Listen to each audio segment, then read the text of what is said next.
My name is Anna. I am 26 years old. I live in a small town in the south of England. When I was young, I wanted a happy life. I wanted to get married. I wanted 1 or 2 children.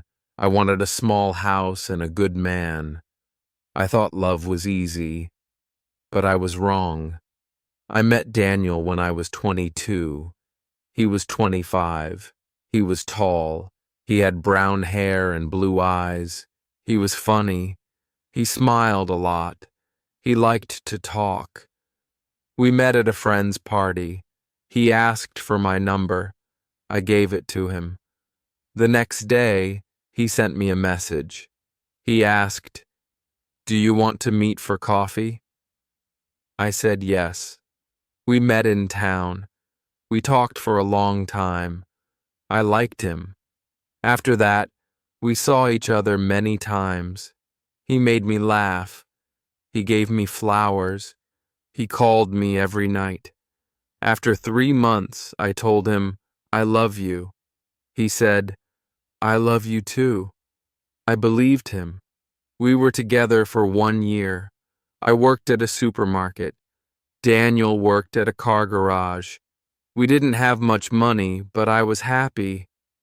Then something happened. One day I felt sick in the morning. I thought I had a cold, but the next day I felt sick again. My best friend Emma said, "Maybe you are pregnant." I said, "No, I don't think so." But I was not sure. I bought a test. I waited. The result came. I looked at it. My hands were shaking. I was pregnant. That night I went to Daniel's flat. I looked at him and said, "I have news." He looked at me and asked, "What is it?" I said, "I am going to have a baby." He was quiet. He looked at the floor.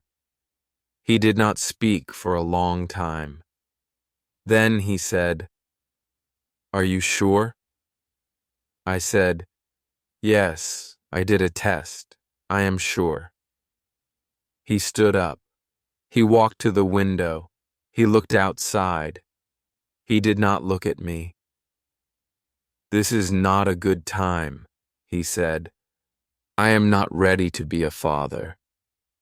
I felt cold. I felt sick. I said, "But we love each other." He said nothing. He just said, "I need time to think." That night, he did not hold me. He did not kiss me. I could not sleep. In the morning, he left early. He said, "See you later." But I knew something was wrong. After that, everything changed. He stopped calling me.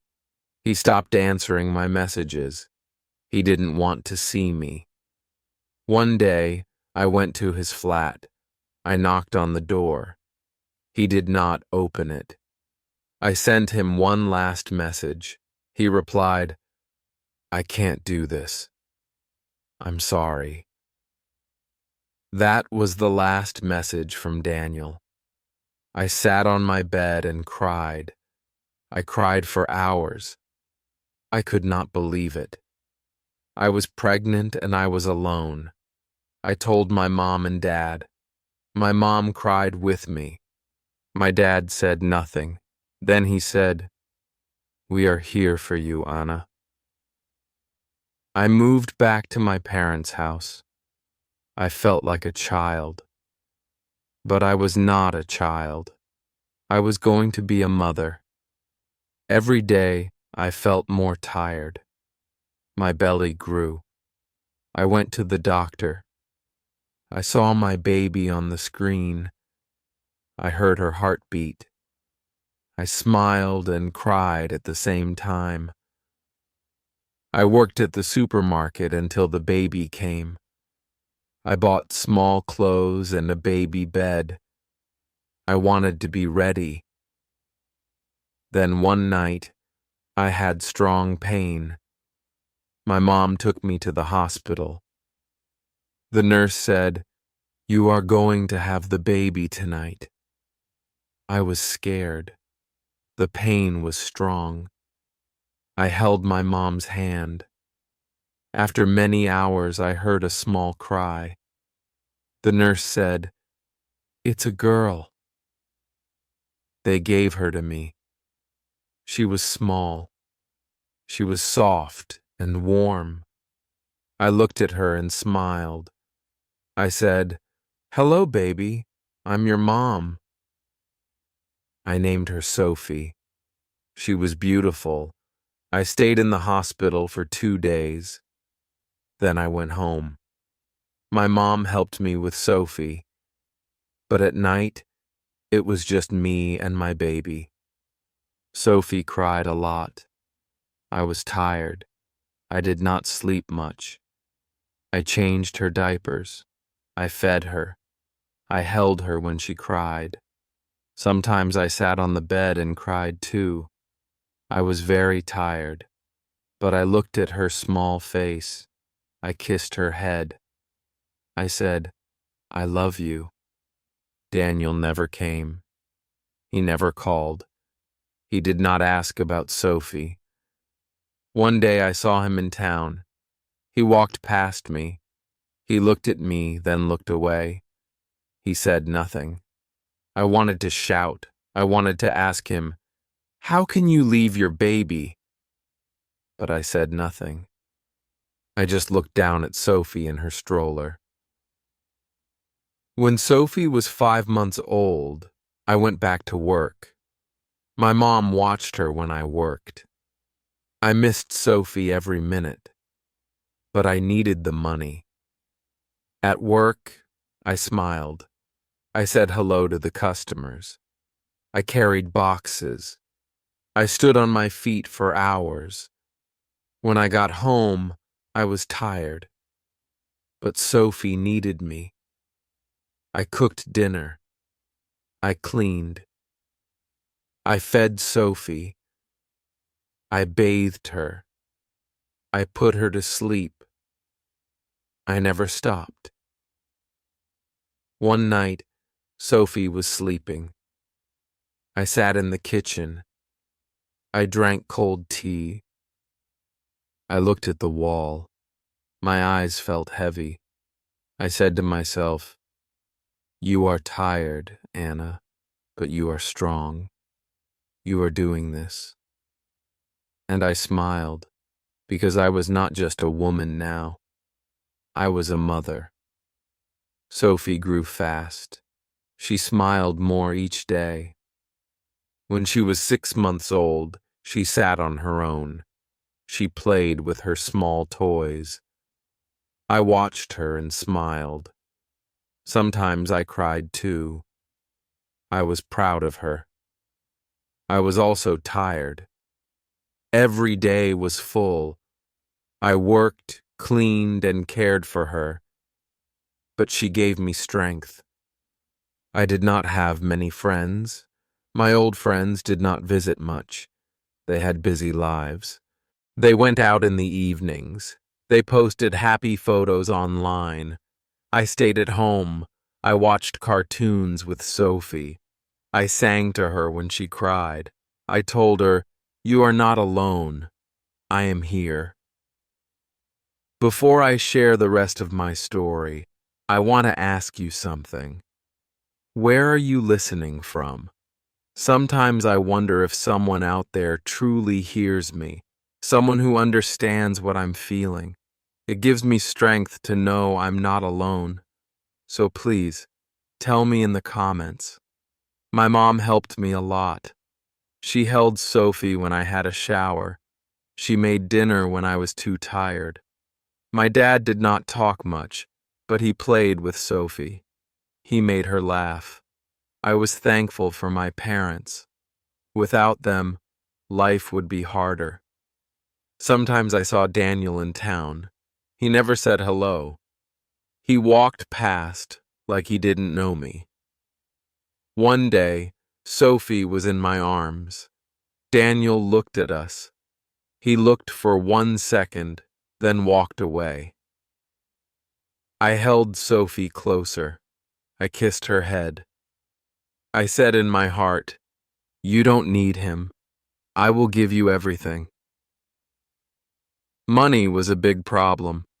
My job at the supermarket did not pay much. I bought only what we needed: baby food, nappies, and warm clothes. I did not buy clothes for myself. I wore old jeans and simple shirts. I did not care about how I looked. I only cared about Sophie. At work, I was quiet. I did my job. I smiled at customers, but inside, I felt tired. My feet hurt. My back hurt. But I always said, "I am okay." When Sophie was sick, I stayed home. My boss was not happy. He said, "You can't miss so many days." I said, "My baby needs me." He said, "Be careful. You need this job." I felt scared. I did not want to lose the job. I needed it. For Sophie. At home, Sophie started to stand. She held the side of the sofa and smiled. She looked proud. I clapped my hands and said, "Good job." She laughed. Her laugh made me happy. Her laugh made the house feel warm. One evening, Sophie had a fever. Her head was hot. She cried and would not eat. I called the doctor. He said, "It may be a virus. Keep her cool and give her water." I held her all night. I did not sleep. I was afraid. I sang soft songs. I said, "Please get better." In the morning, she still had a fever. My mom said, "Let's go to the clinic." We went. The nurse gave Sophie medicine. She said, "She will be okay." I felt better. I kissed Sophie's warm cheek. Sophie got stronger again. She started walking at 13 months. She fell many times, but she got up again. I clapped for her. She smiled with all her teeth. My heart felt full. I said, "You are so brave." Time passed. Sophie turned 2. She started to talk more. She said, "Mama," ball, and milk. She liked to dance. She liked to play with socks and shoes. I laughed when she put her tiny foot in my big shoe. She looked so serious. One Sunday I took her to the park. She ran on the grass. She saw other children. She waved at them. One boy gave her a toy car. She smiled. I sat on the bench and watched her. The sun was warm. I felt peace. Then I saw Daniel again. He was at the other end of the park. He was with another woman. She had red hair. They held hands. I looked away. I did not want Sophie to see him. She did not know him. He was her father, but he was not in her life. At night, I thought about that moment. I did not cry. I just sat on the bed and looked at the wall. I thought, he chose to walk away. I will not wait for him. I will not beg. I looked at Sophie. She was asleep. She looked safe and sweet. I whispered, "You have me, and that is enough." A few days later, I got a letter from the council. They said I could get a small flat. It was not big, but it was mine. I felt excited. I packed our things. My mom helped me. We put Sophie's toys in a box. We folded her clothes. My dad drove us to the new flat. The flat had one bedroom, one bathroom, and a small kitchen. The walls were white. The floor was clean. I put Sophie's bed near mine. I put a photo of us on the table. We ate dinner on the floor that night. We had toast and tea. Sophie laughed and dropped a spoon. I picked it up and smiled. I said, "This is our home now." In the new flat, life was hard, but quiet. I worked. I took care of Sophie. I paid rent. I cooked simple meals. I read bedtime stories. Sophie liked books with animals. She liked the one with the blue bear. She said, "Bar is funny." I kissed her cheek and said, "You are funny too." Some nights, I felt lonely. I missed talking to someone. I missed hugs. But I never missed Daniel. I did not want someone who left. I wanted peace. I wanted love that stayed. One day at work, a woman came to my till. She had a baby in a stroller. She looked tired, like me. She smiled and said, "It's hard, isn't it?" I smiled and said, "Yes, but they are worth it." She said, "You're doing a good job." Her words touched my heart. I went home that night and told Sophie, "You are my sunshine." She smiled and gave me a big hug.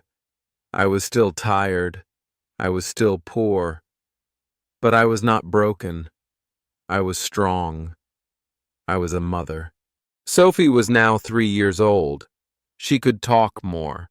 She asked many questions. Why is the sky blue? Where do birds sleep? I smiled and answered in simple words. She was smart. She liked to learn. She liked to sing and dance. Her laugh was my favorite sound.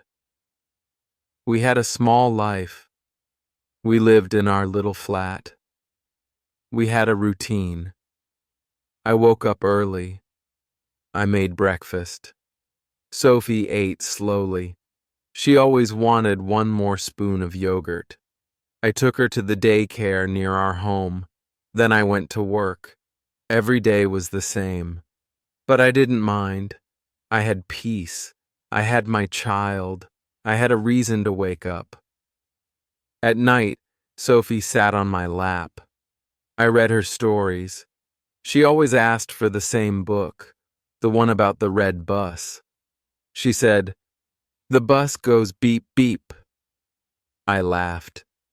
I kissed her and said, "Sleep now, baby." She closed her eyes and held my hand. Sometimes I looked at her face in the dark. I thought about the past. I thought about the pain. I also thought about the love. My life was not easy, but I was proud. I had come far.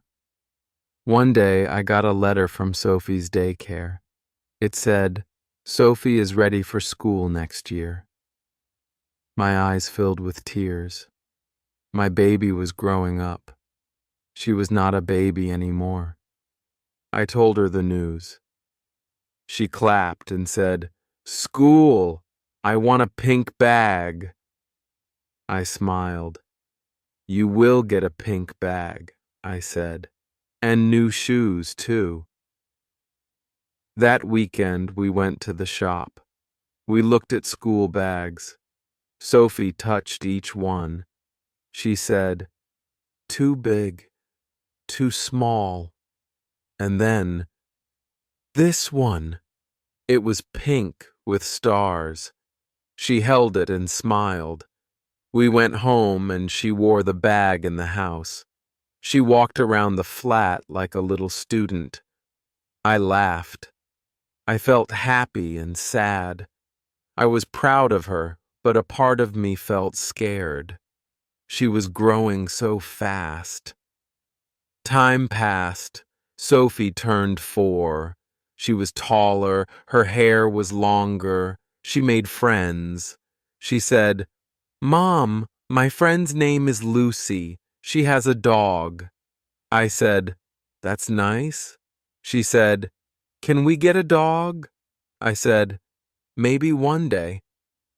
I worked more hours now. My boss gave me extra shifts. I said yes to everyone. I needed more money. I wanted to save. I wanted Sophie to have more. Sometimes I felt tired, but I always said, "You can do this, Anna." One Friday I came home late. My mom was there. She watched Sophie that evening. I walked in and took off my shoes. Sophie ran to me. She said, "Mommy, you're home." I hugged her tight. My mom smiled and said, "She missed you." I looked at my daughter and felt something deep. She was my whole world. After my mom left, I made tea. Sophie played with her doll. Then she looked at me and said, "Mom, do I have a dad?" My hand stopped. I looked at her. I sat down next to her. "Why do you ask?" I said. She said, "At school, my friend said her dad picks her up. Do I have a dad too?" I felt something in my chest. I held her hand. I said, "Yes, you have a dad, but he does not live with us." She asked, "Why not?" I said, "He made a choice. He did not want to stay." She looked at me. Her eyes were soft. She said, "But I have you." I smiled and kissed her head. "Yes," I said, "you have me, and I will never leave." That night, I cried a little in the kitchen. I cried quietly. I did not want her to hear, but I needed to let it out. One evening, a woman from school came to talk to me. She said, "I'm Sophie's teacher. She's doing well. She is kind and curious." I smiled. The teacher said, "You're doing a good job. She is a happy girl." Her words stayed in my heart. I was doing my best, and maybe my best was enough. Sophie started school that year. She wore a new uniform. She held my hand tightly on the first day. I said, "You are brave. You will do great." She said, "Will you wait for me?" I said, "Yes, I will always wait for you." She walked into the class. She looked back and waved. I smiled and waved back. Then I walked outside and sat on a bench. I cried again, not because I was sad, but because I was proud. Our life was still simple. I still worked long hours. I still counted every coin. But I had a little girl who smiled at me every morning. She said, "Good morning, Mom," with joy in her voice. That was more than enough. One Sunday, Sophie and I went to the park. She ran and laughed. She played with other children. I sat on the bench and watched her. A man sat next to me. He said, "Is she your daughter?" I said, "Yes." He said, "She looks happy." I smiled. I said, "She is." He said, "That's all that matters." I looked at Sophie. I thought about everything, the tears, the nights alone, the fear. Then I looked at her strong little legs, her big smile, her bright eyes. Yes, I thought, she is happy, and I did that, alone. If you liked my story, please like, comment, and share. More simple and emotional stories are coming soon.